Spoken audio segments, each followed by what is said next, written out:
Oi pessoal, tudo bem com vocês? A gente vai ler Levítico capítulo 14, parte 1. Antes de começar, eu gostaria de pedir para você que está assistindo pelo canal do YouTube, se inscreve no canal. Você que está assistindo pela página do Face, segue a página, para vocês não perderem nenhum vídeo e seguirem comigo nesta jornada de leitura da Bíblia de Gênesis até Apocalipse. Gente, esse capítulo em especial, eu dividi ele em 3 partes. Ele tem muito ensino, muito aprendizado, muita revelação que a gente pode tirar daqui. Então, para a gente ter um entendimento completo e para não ficar um vídeo muito corrido ou faltar alguma coisa, eu decidi fazer ele em 3 partes. E a gente chegou agora num assunto maravilhoso, que é a purificação do leproso. Então, nos 3 capítulos passados, no capítulo 11, 12 e 13, Deus ele revela quem nós somos, né? O quão afundado no pecado a gente está, revela toda a nossa natureza e o quão afastados e desconectados nós estamos dele. Então, apesar de termos sido criados à imagem e semelhança de Deus, quando o pecado entrou no mundo, nós paramos de ser a expressão de Deus aqui na Terra, mas o propósito de Deus é que todos nós nos tornemos novamente a sua imagem e semelhança. E esse Deus maravilhoso, esse Deus perfeito, ele vem mostrando nesses capítulos quem nós somos, porque o homem, ele precisa da palavra, ele precisa de Jesus, ele precisa que Deus mostre quem ele é, porque senão o homem não percebe que está desconectado do Pai. A gente percebe isso logo quando Adão e Eva, eles pecaram.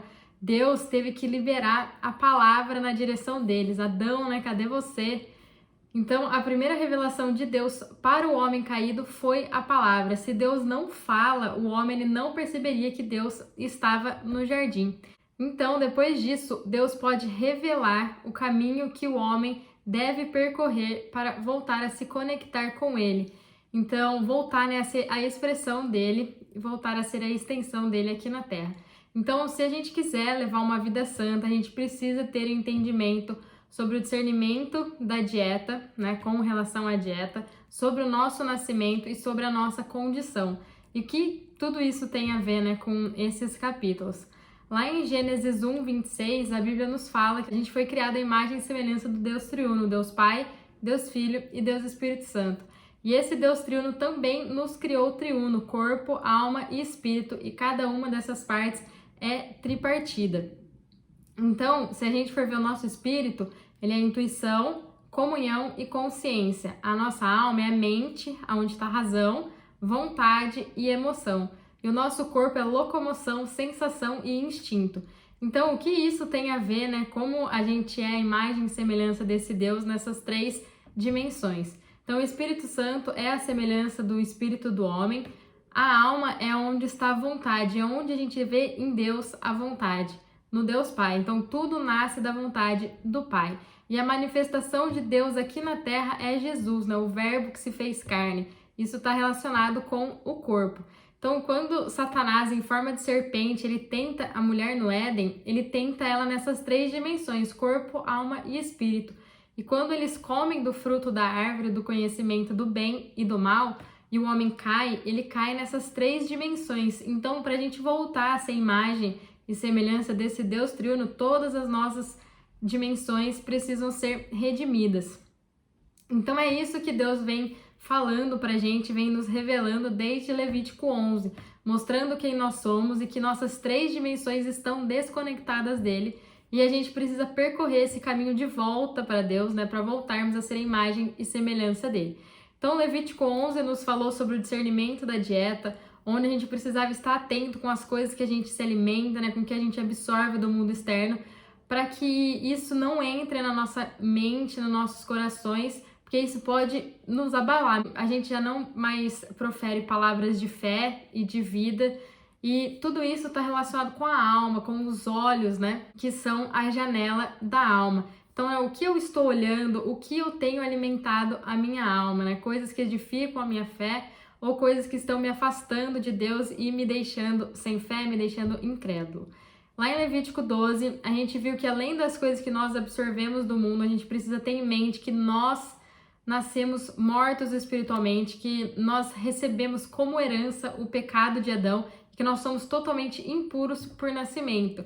Então, nós não somos pecadores porque pecamos, mas nós pecamos porque somos pecadores, já nascemos assim. E isso tem a ver com o nosso espírito, né? Deus mostrando que já nasce com esse espírito morto e desconectado do Pai. Em Levítico 13, né, nos mostra que todos nós somos leprosos e a lepra é representada pelo pecado, e o pecado é a rebelião contra Deus, contra a sua autoridade. E em nós não há, né, submissão, não há obediência. Nós somos o conjunto de lepra, nós somos o conjunto de pecado. E isso tem a ver com o meu corpo, que nós somos a própria manifestação do pecado. Então Deus, ele nos mostra que nosso corpo, nossa alma e nosso espírito precisam de salvação. E nesse capítulo 14 nós vamos falar sobre isso, sobre a purificação do leproso, que é a salvação, né, abrangente que Deus preparou e operou para nós. Então aqui a gente pode ver um Cristo que é todo inclusivo, né? Ele tem o sangue, o espírito e tudo que a gente precisa para ser limpos. Nele nós temos a provisão de Deus para a salvação, uma provisão que é rica, que é completa e é extensa. Amém? Vamos começar a leitura do capítulo então. Disse o Senhor a Moisés: esta será a lei do leproso no dia da sua purificação, quando for levado ao sacerdote. O sacerdote irá para fora do arraial e o examinará, se a praga da lepra estiver curada. Então, o fato do leproso ser levado ao sacerdote significa que a pessoa impura é levada ao Senhor. Então, quando a gente prega o evangelho, né, nós estamos, na verdade, trazendo pessoas impuras e pecadoras ao Senhor, né? E nós mesmos, como pregadores do evangelho, a gente tem que ter em mente que nós também somos impuros e precisamos de Cristo. Então a gente precisa entender que quando nós pecadores tocamos em Jesus, não é Ele que fica sujo, mas é a gente que fica limpo. E o fato do sacerdote ter saído do acampamento para examinar, né, o leproso, significa que Jesus, ele deixou o seu lugar original, ele se humilhou para estar perto do pecador, ele esvaziou-se de si mesmo, tomou forma de servo para se fazer semelhantes a nós, para se identificar conosco. Amém? Gente, aqui vou falar mais um resumo do versículo 4 ao versículo 9, depois a gente vai discorrer novamente aqui, versículo por versículo, tá bom?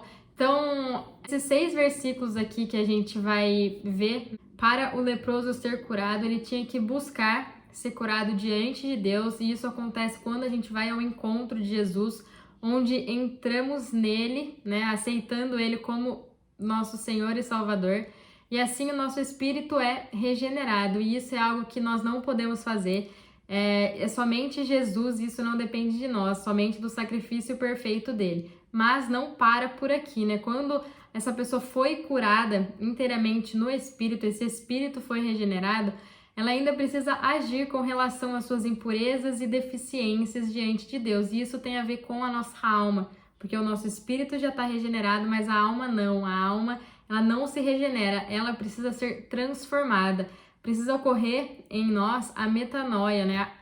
A cura sobreveio sobre o meu espírito, né? O meu espírito foi regenerado e ele precisa fluir para a minha alma. E como isso acontece? Através de renúncias, através da palavra de Deus, através da minha santificação, onde não mais vivo eu, mas Cristo vive em mim. Então, estar limpo da lepra requer não apenas uma ação da parte de Deus, mas também da nossa parte. Como pecadores, a gente deve buscar ser purificado, devemos buscar santificação. Aquele que havia sido curado da lepra ainda precisava ser purificado. Uma coisa é ser curado e outra coisa é ser purificado. Uma coisa é ser salvo e outra é ser santo. Uma envolve a nossa salvação, que não depende de nós, somente aceitando o sacrifício perfeito de Jesus, e outra envolve a nossa santificação, a transformação da nossa alma, e isso depende de nós. É uma decisão que a gente toma em ser santos diante de Deus. Amém? Então vamos começar aqui a leitura desses 6 versículos. Amém? O sacerdote ordenará que por aquele que deve ser purificado se tragam 2 aves vivas e limpas, madeira de cedro, carmesim e isopo. Então esses 2 pássaros, eles tinham que ser limpos e cheios de vida, né? Então eles são tipos de Cristo. Os pássaros vivos representam que Cristo é cheio de vida e que ele não pertence a esse mundo, mas ele é do céu, ele sobrevoa a terra. Esses pássaros limpos, eles representam que apenas Cristo é limpo, sem qualquer contaminação. Cristo e nós somos o oposto. Então, tudo o que tem a ver conosco é impuro, mas tudo o que tem a ver com ele é limpo. Os dois pássaros representam Cristo morreu por nós, né, para remover a nossa sujeira, morreu na cruz para tirar nossos pecados, e o outro representa que ele ressuscitou para nos libertar de nossa fraqueza. A madeira de cedro representa a elevada e honrada humanidade do Senhor, que torna ele apto de ser o nosso Senhor e o nosso Salvador. Lembrando que por um homem entrou o pecado no mundo, somente por um homem o pecado sairia do mundo. Então Jesus ele esvaziou-se de si mesmo, tomou forma de servo, então ele veio para o mundo como homem, tá bom? O isopo está entre as menores plantas, né? Representa que o Senhor estava disposto a se humilhar, tornando-se como os homens, para estar perto do homem e ser seu salvador.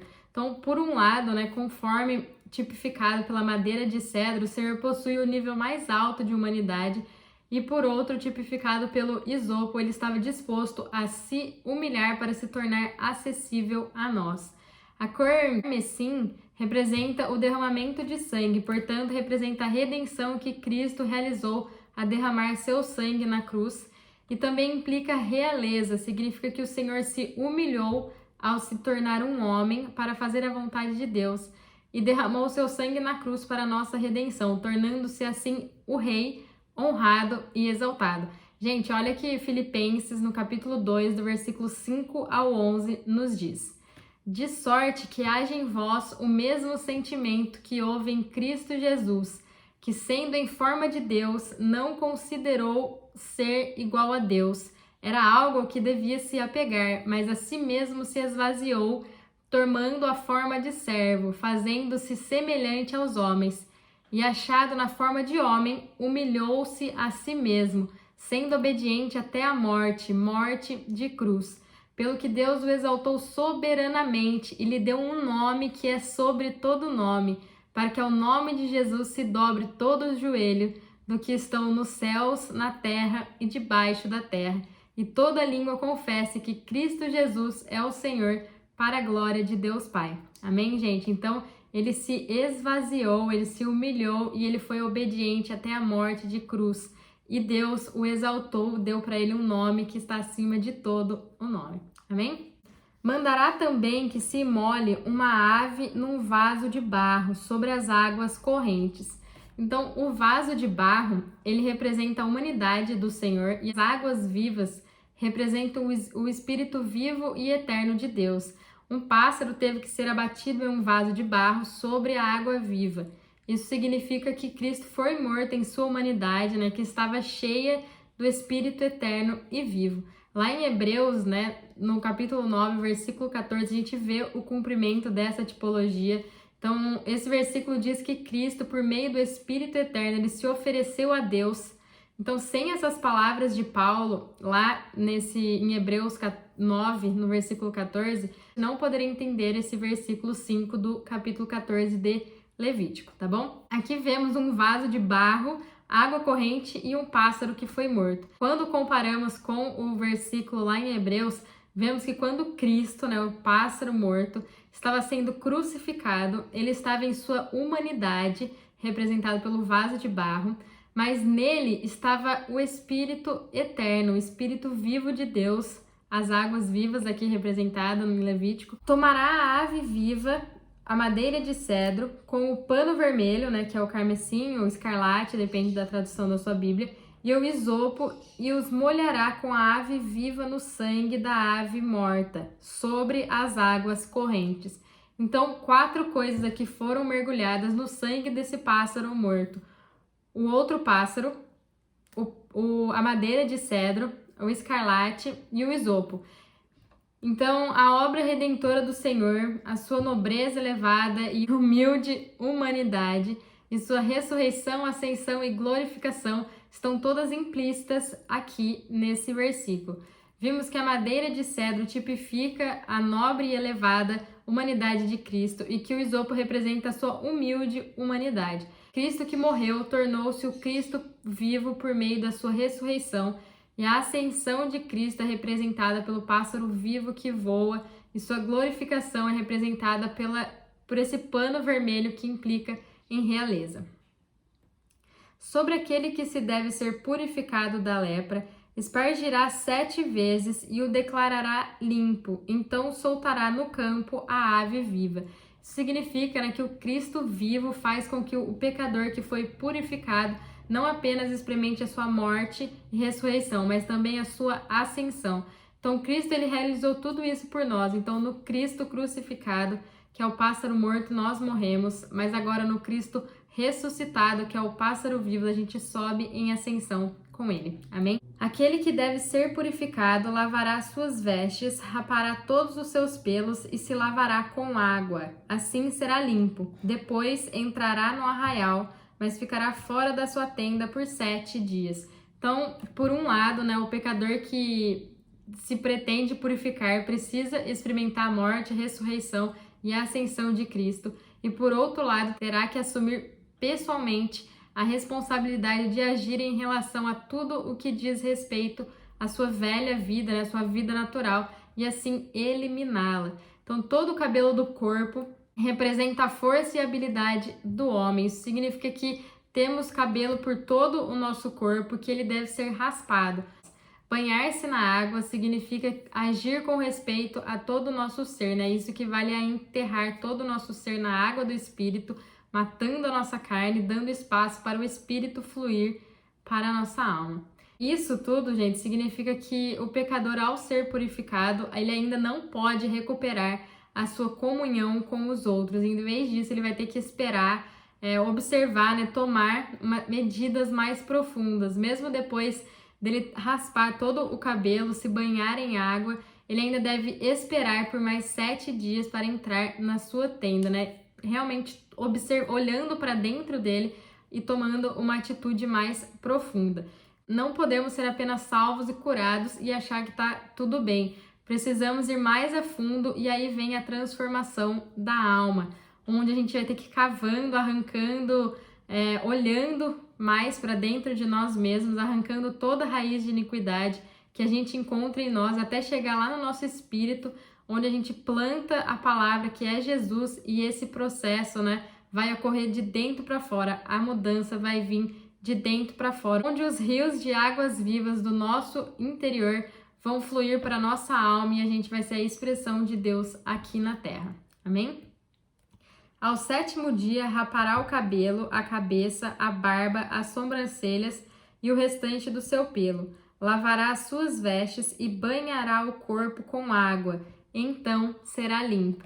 Então, depois de observar e esperar esses 7 dias, ele rasparia todo o corpo mais uma vez, lavaria suas roupas, banharia sua carne. Isso significa que o pecador deve ser purificado, deve assumir a responsabilidade de agir com relação a tudo o que diz respeito à sua vida natural e ao seu caminhar diário. Então, esta é a maneira de nos purificar. E aqui nós vemos que Deus deseja que a gente haja com a devida seriedade com relação aos nossos pecados e o nosso eu pecaminoso. Então, se a gente agir sobre nós de uma maneira definitiva, completa e abrangente, nós estaremos limpos. Então, o leproso, para ser limpo, teve que raspar todo o seu cabelo.